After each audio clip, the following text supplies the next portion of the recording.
Sa iba pang mga balita, matapos ang matagumpay na FIP Silver Reap Manila nitong nakarang linggo, ano-ano naman kaya ang mga nakalatag na plano ng Philippine Paddle Association para sa lumalagong sport na paddle sa bansa? Alamin natin sa report ni teammate Carl Velasco.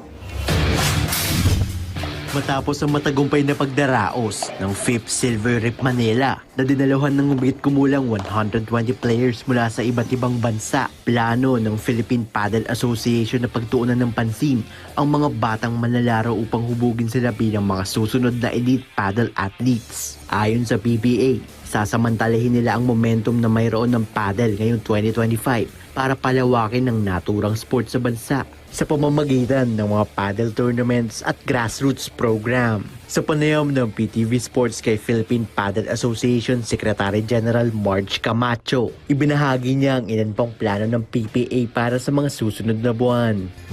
We're doing a lot of the clinics, no, for the kids, and also trying to talk about paddle and letting everyone try the sport.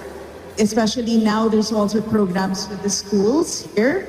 This is the first year that we're really kind of picking up on the momentum of growing the grassroots program, yung mga juniors naman natin and the kids. Ayon naman kay PPA President Alena Don, marami pang paparating na kompetisyon ang inalalatag ng Philippine Paddle Association. Kabilang na rito ang Philippine Junior Paddle Tournament at iba pang mga pwedeng salihan ng iba't ibang age brackets.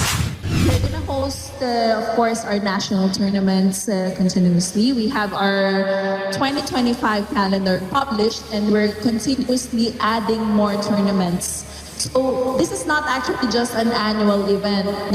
We aim to create more tournaments in the next months and we're targeting in the fourth quarter of this year.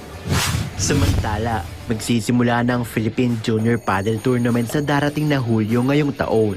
Carl Velasco, para sa atletang Pilipino, para sa bagong Pilipinas.